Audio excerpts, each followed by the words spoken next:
Hello student, I am Shivani Sharma and welcome to my YouTube channel Science Education. Here you can find the easiest explanation of different science topics. In today's video, we will discuss the most important chapter of physics, which is motion.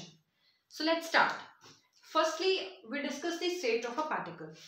कोई भी particle दो state में हो सकता है, मतलब physics में हम कहेंगे कोई भी पार्टिकल या तो रेस्ट में होगा या फिर वो मोशन में होगा। अब हम कब कहेंगे बॉडी को कि वो रेस्ट में है या मोशन में है? रेस्ट क्या होता है? बहुत कॉमन वर्ड है, ऑलमोस्ट सबको पता है कि रेस्ट मतलब नो मूवमेंट। सिंपल वर्ड्स में कहें तो रेस्ट का मतलब होता है कि कोई भी बॉडी जब अपनी पोजीशन को चेंज नहीं कर रही है तब हम उस बॉडी को कहेंगे कि वो बॉडी रेस्ट में है। तो इन सिंपल वर्ड्स अगर हम रेस्ट को डिफाइन करें तो वो क्या होगी कि body said to be in rest when it does not change its position with respect to time and with respect to its reference point. Now what is this reference point? Reference point क्या होता है?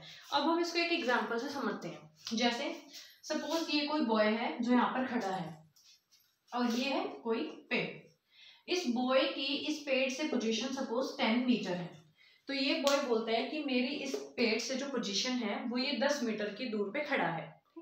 तो अब इस boy की position को हमने किसके विद रिस्पेक्ट में बताया है? इसके विद रिस्पेक्ट में बताया। अब ये बॉय थोड़ा सा मूव हो गया, तो अब ये बॉय कितने मीटर डिस्टेंस पे चला गया? मान लो 11 मीटर पे। तो अब इसकी डिस्टेंस इस पेड़ से 11 मीटर होगी। तो हमने इस बॉय की जो पोजीशन बताई है वो किसके विद रिस्पेक्ट बताई है? इस पॉइंट के। तो ये क्या हो गया? इसका रेफरेंस पॉइंट। तो रेफरेंस पॉइंट क्या होता है? जब भी हम किसी की पोजीशन किसी with respect two point explain करते हैं तो वो होता है रेफरेंस पॉइंट। तो कोई भी body in state of rest तब होगी जब वो अपनी पोजीशन को चेंज नहीं करेगी with respect to time, with respect to its reference point. इसी का बिल्कुल ऑपोजिट होता है मोशन। मोशन का क्या मतलब है? मोशन का मतलब ये होता है कि कोई बॉडी अपनी पोजीशन को with respect to time and with respect to its reference point change करती है। सपोज अभी मैं यहाँ पर खड़ी हूँ, I am in the state of rest, लेकिन ऐसे ही मैं इधर मूव करती हूँ और फिर इधर मूव करना शुरू कर देती हूँ, तो मैं अपनी पोजीशन को इस बोर्ड के विद रिस्पेक्ट टाइम के विद रिस्पेक्ट चेंज कर रही हूँ। इसका मतलब कि मैं अभी भी स्टेट ऑफ मोशन में हूँ। तो रेस्ट और मोशन सिंपल सी बातें हैं कि जब कोई बॉडी अपनी पोजीशन को चेंज करे तो वो मोशन में होती है, और जब वो अपनी पोजीशन को चेंज ना करे, एक जगह पर रहे, तो उसको हम स्टेट ऑफ रेस्ट कहते हैं। स्टेट ऑफ रेस्ट को स्टेशनरी स्टेट भी कहा जाता है। अब हम मूव करते हैं अपनी फिजिकल क्वांटिटीज की तरफ। फिजिकल क्वांटिटीज क्या होती हैं? फिजिकल क्वांटिटीज वो क्वांटिटीज होती हैं जिसको मेजर किया जा सकता है। The quantities that can be measure, जिसको हम माप सकते हैं। जैसे लेंथ को हम इजीली माप सकते हैं। जैसे ये पेन, इसकी कितनी लेंथ होगी? सपोज 5 मीटर, तो इसको मैं इजीली माप सकती हूँ। किसी भी चीज का वॉल्यूम, मास इजीली माप सकती हूँ। तो जिन क्वांटिटीज को मापा जा सकता है, लेंथ, मास, वॉल्यूम, टेम्परेचर, वो सारी क्वांटिटीज क्या होती हैं? Physical quantities. फिजिकल क्वांटिटीज दो पार्ट में डिवाइडेड हैं। First is scalar and another is vector quantity. Scalar और वेक्टर क्वांटिटीज दोनों ही क्वांटिटीज फिजिकल क्वांटिटीज होती हैं। फर्क क्या है दोनों में? तो पहले डिस्कस करते हैं स्केलर क्वांटिटीज को। स्केलर क्वांटिटीज क्या होती हैं? वो क्वांटिटीज जिसको हम इजीली मेजर कर सकते हैं, जिसमें सिर्फ और सिर्फ मैग्नीट्यूड की हमें जरूरत होती है। मैग्नीट्यूड मतलब कि एक न्यूमेरिकल वैल्यू। जैसे मैं बोलती हूँ कि इस पेन की लेंथ कितनी है? 10 मीटर, तो दिस 10 मीटर क्या है? इसका मैग्नीट्यूड। मतलब यहाँ मुझे इसकी डायरेक्शन बताने की कोई जरूरत नहीं पड़ी। मतलब कि जिन क्वांटिटीज में डायरेक्शन की कोई जरूरत नहीं होती, सिर्फ और सिर्फ मैग्नीट्यूड होता है, उन क्वांटिटीज को हम क्या बोलते हैं? Scalar quantities. जैसे मास को सिर्फ हम कैसे माप सकते हैं? किलोग्राम, 10 किलोग्राम, 20, 100 ग्राम। तो उसमें हमें डायरेक्शन बताने की कोई जरूरत नहीं है, डायरेक्शन की कोई नीड नहीं है। सिमिलर लेंथ, इसमें हमें डायरेक्शन बताने की जरूरत नहीं है। तो जहां हमें सिर्फ और सिर्फ मैग्नीट्यूड चाहिए होता है, डायरेक्शन नहीं चाहिए होती है, तो उन क्वांटिटीज को हम बोलते हैं स्केलर क्वांटिटीज। ऐसे ही वेक्टर क्वांटिटीज क्या होती हैं? वेक्टर क्वांटिटीज वो होती हैं जहां हमें magnitude as well as direction दोनों की जरूरत पड़ती है, उनको हम बोलते हैं वेक्टर क्वांटिटीज। जैसे कि फोर्स, इसको एक एग्जांपल से समझते हैं।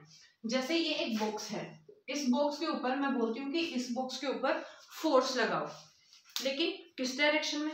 ऊपर, नीचे, right side, left side, north, west, किस डायरेक्शन में, ऐसा तो नहीं कहीं भी लगा देंगे, तो इसमें हमें डायरेक्शन की जरूरत पड़ेगी। तो मैं बोलती हूँ कि इस बॉक्स के ऊपर 1 न्यूटन का फोर्स लगाओ इस डायरेक्शन में, तो यहाँ पर मुझे मैग्नीट्यूड के साथ साथ डायरेक्शन भी बतानी पड़ेगी। तो वो क्वांटिटीज जहां पर magnitude as well as direction दोनों की जरूरत पड़े, वो क्वांटिटीज होती हैं वेक्टर क्वांटिटीज। अब हम मूव करते हैं नेक्स्ट पे, जो है डिस्टेंस एंड डिस्प्लेसमेंट। जैसे हमने स्केलर और वेक्टर क्वांटिटीज पढ़ी हैं, ऐसे ही अब हम डिस्टेंस और डिस्प्लेसमेंट को भी पढ़ेंगे।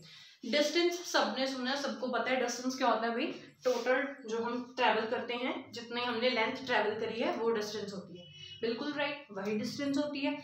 लेकिन इन फिजिक्स डिस्टेंस क्या है, डिस्टेंस है total path length covered by an object in a given time, कि किसी पर्टिकुलर टाइम में किसी ऑब्जेक्ट ने कितनी टोटल पाथ लेंथ कवर की है, उसको हम क्या बोलते हैं, डिस्टेंस। सपोज कोई पार्टिकल है, कोई बॉडी है ए पॉइंट पे, यहाँ है बी पॉइंट, कोई बॉय है जो यहाँ से चलना शुरू करता है और फाइनली यहाँ पहुंच जाता है।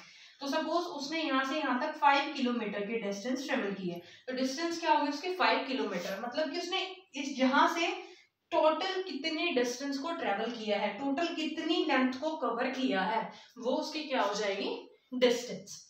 डिस्टेंस जो है वो डायरेक्शन इंडिपेंडेंट है, मतलब डिस्टेंस में डायरेक्शन का कोई जरूरत नहीं है, आप कहीं से भी इधर के डिस्टेंस ट्रैवल कर लो, इधर कर लो, कोई दिक्कत नहीं है। अब ये डायरेक्शन पे डिपेंड ही नहीं करते, इसका मतलब ये क्या है, स्केलर क्वांटिटी, क्योंकि अभी हमने पढ़ा ना कि स्केलर क्वांटिटीज क्या होती हैं, जो डायरेक्शन पे डिपेंड नहीं करती। तो डिस्टेंस क्या है, एक स्केलर क्वांटिटी है। Secondly, distance can't be zero, मतलब डिस्टेंस कभी भी जीरो नहीं हो सकती, ऐसा हो ही नहीं सकता कि ऑब्जेक्ट ने अपनी पोजीशन चेंज की हो और डिस्टेंस वो जीरो हो। जैसे मैं यहाँ हूँ, अगर मैं यहाँ से यहाँ आती हूँ, इसका मतलब मैंने कुछ ना कुछ लेंथ को कवर किया है, कुछ ना कुछ तो डिस्टेंस जरूर कवर की होगी, तो डिस्टेंस कभी भी जीरो नहीं होती। तो डिस्टेंस जो है एक स्केलर क्वांटिटी है, जीरो नहीं होती, और टोटल पाथ लेंथ जितना ऑब्जेक्ट गिवन टाइम में कवर करता है उसको बोलते हैं हम डिस्टेंस। अब इसी सेम कॉन्सेप्ट पे है डिस्प्लेसमेंट। अब डिस्टेंस और डिस्प्लेसमेंट में थोड़ा सा ही फर्क है, डिस्टेंस भी एक पाथ लेंथ ही है और डिस्प्लेसमेंट भी डिस्टेंस ही है, लेकिन फर्क सिर्फ इतना है कि यहाँ हम डायरेक्शन की बात नहीं करते, लेकिन यहाँ पर हमें डायरेक्शन को इन्वॉल्व करना पड़ता है। तो डिस्प्लेसमेंट क्या होती है, वो शॉर्टेस्ट डिस्टेंस जो कोई भी बॉडी ट्रेवल करती है initial point two final point. अब इनिशियल पॉइंट फाइनल पॉइंट क्या होता है, सपोज कोई बॉडी है जो यहाँ पर है ए पॉइंट पर और ये है बी पॉइंट, तो इनिशियल पोजीशन क्या होती है, जहां से कोई भी ऑब्जेक्ट चलना शुरू करता है उस पॉइंट को हम क्या बोलते हैं, initial point. And final point क्या होता है, जहां पर बॉडी फाइनली पहुंच जाती है, मतलब जहां तक उसको जाना होता है, जब वो जहां तक पहुंच जाती है उसको हम बोलते हैं फाइनल पॉइंट। तो अगर कोई बॉडी ए टू बी जाती है, सपोज इस रास्ते जो कि है मान लो 5 किलोमीटर, तो कोई भी मान लो कोई बॉडी यहाँ पर है, वो ए टू बी डिस्टेंस ट्रेवल करती है, ऐसे जाती है, तो ये इसका डिस्प्लेसमेंट हो गया। अब कोई और बॉडी है वो इस रास्ते को ऐसे कवर करती है, तो ये भी डिस्प्लेसमेंट हो गया। कोई बॉडी है इसको ऐसे कवर करती है, तो ये भी डिस्प्लेसमेंट हो गया। अब डिस्टेंस तीनों का अलग अलग है, क्योंकि डिस्टेंस क्या होता है, जितना उसने पाथ लेंथ कवर किया है वो डिस्टेंस होता है, लेकिन डिस्प्लेसमेंट क्या होता है कि शॉर्टेस्ट डिस्टेंस जो है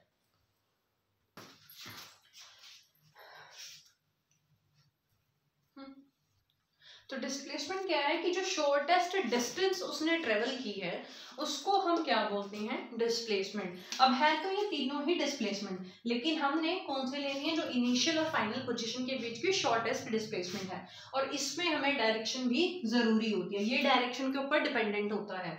मतलब डिस्प्लेसमेंट में हमें डायरेक्शन ही बतानी होती है कि वो 5 किलोमीटर टूवर्ड नॉर्थ गया है, 5 किलोमीटर टूवर्ड ईस्ट है, वेस्ट है, राइट है, लेफ्ट है, किस डायरेक्शन में गया है, तो वो हमें यहाँ पर बताना होता है। थर्ड पॉइंट क्या है कि distance displacement can be positive, negative और जीरो। मतलब कि डिस्प्लेसमेंट पॉजिटिव भी हो सकता है, नेगेटिव भी हो सकता है और जीरो भी हो सकता है।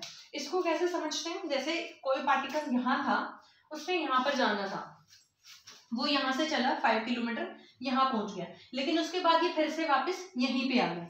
तो अब जो उसने डिस्टेंस ट्रेवल की है वो कितनी की है? 5 किलोमीटर यहाँ से जाने में और 5 किलोमीटर यहाँ से आने में। तो टोटल डिस्टेंस कितनी कवर हुई है? 10 किलोमीटर। लेकिन डिस्प्लेसमेंट कितना है? जीरो। कैसे? क्योंकि डिस्प्लेसमेंट क्या है? इनिशियल और फाइनल पोजीशन के बीच के शॉर्टेस्ट डिस्टेंस। इनिशियल पॉइंट क्या था? ए, और फाइनल पॉइंट क्या है? वो भी है। कैसे? क्योंकि वो यहाँ तक गया लेकिन गाकर वापस तो यहीं आया ना, उसने फाइनली पहुंचा तो यहीं पे था, तो इनिशियल और फाइनल पोजीशन यही होगी, तो उसके बीच की डिस्टेंस कहाँ गई? कहीं भी नहीं। तो डिस्टेंस जीरो नहीं हो सकती, लेकिन डिस्प्लेसमेंट आपका जीरो हो सकता है। तो डिस्टेंस और डिस्प्लेसमेंट के बीच में फर्क क्या है कि ये डायरेक्शन इंडिपेंडेंट है, जबकि डिस्प्लेसमेंट आपका डायरेक्शन पे डिपेंड करता है। डिस्टेंस आपकी कभी जीरो नहीं हो सकती, डिस्प्लेसमेंट जीरो, पॉजिटिव, नेगेटिव हो सकती है। डिस्टेंस जो है एक स्केलर क्वांटिटी है, जबकि डिस्प्लेसमेंट जो है एक वेक्टर क्वांटिटी है। तो यहीं तक आज हम करेंगे, इसके बाद के टॉपिक हम नेक्स्ट वीडियो में करेंगे। So thank you.